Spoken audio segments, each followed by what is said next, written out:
Good morning students. आज मैंने आपको क्वेश्चन नंबर 15-16 यानी एक्सरसाइज 4.45 जो है वो सारी की सारी सॉल्यूशंस भेज दी हैं। उसमें क्वेश्चन नंबर 16 नहीं भेजा है, वो आप खुद कर सकते हैं क्वेश्चन नंबर 15 की हेल्प से। क्वेश्चन नंबर 12 तक तो कोई प्रॉब्लम नहीं है, इन्वर्स और एडजॉइंट निकालने की बातें हैं। लेकिन जो क्वेश्चन नंबर हमारा 13 है वो भी हमने क्वेश्चंस पहले किया हुआ है। जैसे मैं आपको यहाँ बताता हूँ कि ए एक मैट्रिक्स है 3 1 -1 2 सो डैट ए स्क्र -5a + 7i = 0 hence find A inverse. पहले आपको ये प्रूव करके देना है ये 0 के बराबर है और फिर इनवर्स फाइंड करना है। लेकिन इनवर्स एडजॉइंट या इनवर्स निकाल के नहीं करना है, कोफैक्टर निकाल के नहीं करना है, ये अलग ढंग से इनवर्स फाइंड किया जाता है। तो ए है, ए स्क्वायर था हमने पहले किया है ये 3.2 वगैरह में, तो ए स्क्वायर ए इंटू ए, ये दो मैट्रिक्स लिखे, इनको मल्टीप्लाई कर कर ए स्क्वायर की वैल्यू हमारे पास आ गई। अब हमने ये वाली लेफ्ट हैंड साइड ली, ए स्क्वायर -5a + 7i, ए स्क्वायर की वैल्यू भर दी, -5a की वैल्यू भर दी, + 7i, आई की वैल्यू भर दी। आई आपको पता है आइडेंटिटी मैट्रिक्स होता है। उसके बाद ये -5 अंदर मल्टीप्लाई हो गया, +7 इन दोनों के साथ मल्टीप्लाई हो गया चारों एलिमेंट्स के साथ, और इनको टोटल करके हमारे पास 0 0 आ गया। यानी 0 के 0 0 का मतलब 0 मैट्रिक्स, 0 की 0 वैल्यू, और वो राइट हैंड साइड हमारे पास हुई। तो हमने ये देखा कि ए स्क्वायर -5a + 7i 0 के बराबर हुआ। अब हमें क्या करना है कि A square -5a + 7i = 0 pre multiply it by A inverse. Pre का मतलब कि ए इनवर्स से हम पहले मल्टीप्लाई करेंगे। अगर आपके पास एनसीईआरटी बुक्स है तो उसमें पोस्ट मल्टीप्लाई किया है। पोस्ट का मतलब बाद में मल्टीप्लाई करेंगे, यानी पोस्ट का मतलब ए स्क्वायर के पीछे मल्टीप्लाई करना है। तो एक ही मतलब है, किसी भी ढंग से हम इस क्वेश्चन को कर सकते हैं। तो मैंने यहाँ लिखा pre multiply it by A inverse. तो ए इनवर्स पहले लिखा, फिर लिखा ए स्क्वायर -5, फिर ए इनवर्स इंटू ए, और उसके बाद 7 A inverse I = A inverse into 0। A inverse into 0 लिखने के बाद हमने यहाँ पर जो ए स्क्वायर था उसको तोड़ दिया, ए इनवर्स इंटू ए कर दिया ए।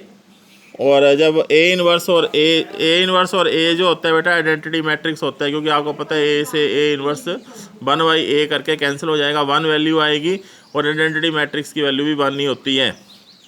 तो ये हमारे पास 5i आ गया, +7 ए इनवर्स इंटू आई, आई का मतलब 1, आइडेंटिटी मैट्रिक्स है तो 7 ए इनवर्स ही बचा, और यहाँ भी आई ए -5i + 7 ए इनवर्स। ये आई आइडेंटिटी मैट्रिक्स को ए से मल्टीप्लाई करेंगे तो ये भी आपको पता है ए ही होगा। तो हमने क्या करना है कि ये -5i को पल्ली साइड ले गए, ये देखो, और ये आई इंटू ए होगा, ये भी पल्ली साइड चला गया। 7 ए इनवर्स = 5i - a हो गया। आई की वैल्यू भर दी, 5 इंटू आई की वैल्यू भर दी, -a की वैल्यू भर दी, माइनस से अंदर मल्टीप्लाई किया, इन दोनों को ऐड करके हमारे पास जो 7 ए इनवर्स की वैल्यू है 2 - 1 1 3 आ गई। इसी ढंग से ए इनवर्स क्या हुआ, 1/7 2 - 1 1/3। तो ये हमारे पास ए इनवर्स निकल जाता है। ये सॉल्यूशंस भी मैंने आपको भेज दिए हैं। इसके बाद नेक्स्ट क्वेश्चन है for what value of A दिया हुआ है, find the numbers A and B such that A square A + bi = 0। यहाँ भी ए स्क्वायर निकाल लेंगे। इसके बाद ए स्क्वायर गिवन है कि A square A + bi = 0। A square की वैल्यू भर दी, ए लिखा, ए की वैल्यू भर दी, बी लिखा, आई की वैल्यू भर दी = 0 0। इन सबको प्लस करके हमारे पास इस टाइप के मैट्रिक्स बनेंगे। ये दोनों के ऑर्डर 2/2 मैट्रिसेस बने, और आपको ये पता है हमने स्टार्टिंग में पढ़ा, if 2 matrix are equal then their corresponding elements are equal, या by equating we get. Equal करने पर आपको पता है 11 + 3a + b = 0, 8 + 2a = 0, 4 + a = 0, 3 + a + b = 0। तो यहाँ से आप इक्वेशन नंबर 3 से देखते हैं तो a की वैल्यू -4 आ जाएगी, क्योंकि 4 + a = 0, और a की वैल्यू को हम इक्वेशन नंबर 4 में भर देंगे तो हमारे पास b की वैल्यू 1 आ जाएगी। तो ये क्वेश्चन हमारे पास हो गया, बड़े आसान से क्वेश्चन हैं ये। उसके बाद अगला क्वेश्चन है A3/3 मैट्रिक्स है, so that A³ minus 6A² minus 5A plus 11I is equal to 0। अब इसमें भी A³ है। अब मैं इसमें थोड़ा थोड़ा बताऊंगा क्योंकि ये सब कुछ मैंने करवाया है। A² आपको पता है A इंटू ए करके वैल्यू आएगी, मल्टीप्लाई ऐसे करना है सारा। ये A² आया, A³ होता है A² इंटू A² लिखा A, इन दोनों को फिर मल्टीप्लाई किया, A³ की वैल्यू आ गई। फिर लेफ्ट हैंड साइड ले ली, A³ minus 6A² minus 5A plus 11I। जब ये वैल्यू ले ली तो इनमें सारी वैल्यूज हमने क्या करना है, भर देनी है लेफ्ट हैंड साइड में। और इन सबको ये -6 से अंदर मल्टीप्लाई, 5 से मल्टीप्लाई, 11 से मल्टीप्लाई, सबको प्लस कर देना है। सबको प्लस करने के बाद 0 आ जाएंगे सारे एलिमेंट, और ये is equal to 0 right hand side आ गई। A³ minus 6A² plus 5A plus 11I is equal to 0। Pre जैसे जैसे भी करवाया, pre multiply it by A inverse A³ minus 6 A inverse A², 5 A inverse A plus 11 A inverse I is equal to A inverse into 0। तो हम देखते हैं कि इसके पेयर बनाएंगे। यहाँ से A इनवर्स एक A ले लेंगे और A², 6 A इनवर्स A और A, आपको पता है A इंटू A² होता है, तो एक A इनवर्स के पास रखा ब्रैकेट्स में, क्योंकि आपको पता है ये I बन जाएगा, और 5I ये A इनवर्स A I हो गया। और A इनवर्स को जब आइडेंटिटी मैट्रिक्स से मल्टीप्लाई करेंगे तो यही आएगा और ये 0 हो जाएगा। फिर ये I A² minus 6 I A plus 5I 11 A inverse. A² को आइडेंटिटी मैट्रिक्स से मल्टीप्लाई करने पर A², A को आइडेंटिटी मैट्रिक्स से मल्टीप्लाई करने पर -6 से, ये सारा ऐसे आ गया। और इन तीनों को परली साइड ले जाएंगे और 11 A इनवर्स के बराबर आएगा। अब हमें माइनस लिखा, A² की वैल्यू भर दी, प्लस 6 लिखा, A की वैल्यू भर दी, -5 लिखा, आइडेंटिटी मैट्रिक्स की वैल्यू भर दी, और इनको माइनस से इधर मल्टीप्लाई कर दिया, 6 से इनको मल्टीप्लाई कर दिया, -5 से इनको मल्टीप्लाई कर दिया। 11 A इनवर्स की जो वैल्यू है वो इस टाइप आ जाएगी सारी, और 11 इसके नीचे आ जाएगा 1/11, और ये सारा ऐड करके ये आ जाएगा, और ये वैल्यू हमारे पास, ये आंसर हमारे पास आ गया। इसी ढंग से क्वेश्चन नंबर 16 आप खुद कर सकते हैं। अब कल बबीता ने बोला था कि क्वेश्चन नंबर 10 नहीं निकला, तो क्वेश्चन नंबर 10 भी मैंने यहाँ पर कर दिया है। सॉल्यूशंस मैंने इसका 10th क्वेश्चंस का भी ये सारा का सारा इन्वर्स निकालने का भेजा हुआ है।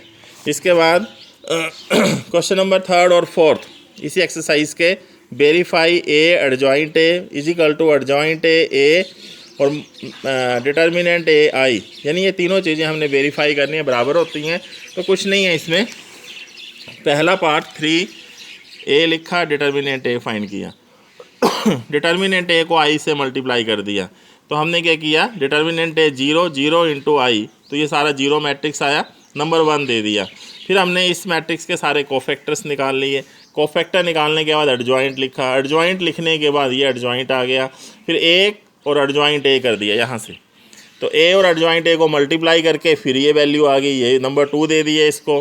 फिर हमने एडजॉइंट A पहले लिखा और A बाद में लिखना है, तीनों इक्वल करने हैं, तो फिर हमने एडजॉइंट A लिख देना है और A कर दिया, एडजॉइंट A की वैल्यू A की वैल्यू, इन दोनों को फिर मल्टीप्लाई की, ये भी 0, ये थर्ड इक्वेशन आ गई।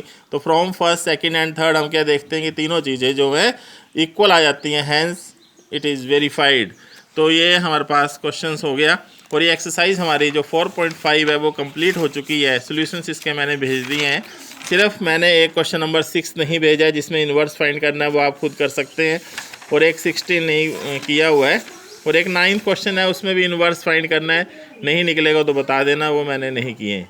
बाकी मैंने सारे के सारे क्वेश्चंस आपको इस एक्सरसाइज के भेज दिए हैं। आज आपने प्लीज़ ये कंप्लीट करनी है एक्सरसाइज सारी, और अभी सेकंड वीडियो में मैं आपको एक मेथड बताऊंगा 4.6 एक्सरसाइज के लिए, जिसमें क्वेश्चन नंबर 7 से लेकर हमारे 16 तक हो जाएंगे। क्वेश्चन नंबर 1 से लेकर 6 नहीं करने, क्योंकि इनके लिए अलग मेथड है, लेकिन क्वेश्चन नंबर 7 से लेकर 16 तक कोई प्रॉब्लम नहीं है। इनमें मैं थोड़ा सा आपको छोटा सा एक वीडियो बनाऊंगा, इसमें कुछ नहीं है, आपको सबको A इनवर्स निकालने आ गया है, डिटर्मिनेंट आपको आता है, A इनवर्स आ गया है, कोफैक्टर्स आ गए हैं, एडजॉइंट निकालने आ गया है, तो बस क्वेश्चंस में कुछ प्रॉब्लम नहीं है, और पेपर में इन्हीं क्वेश्चन से 6 नंबर का क्वेश्चन आने वाला है। ठीक है, थैंक यू।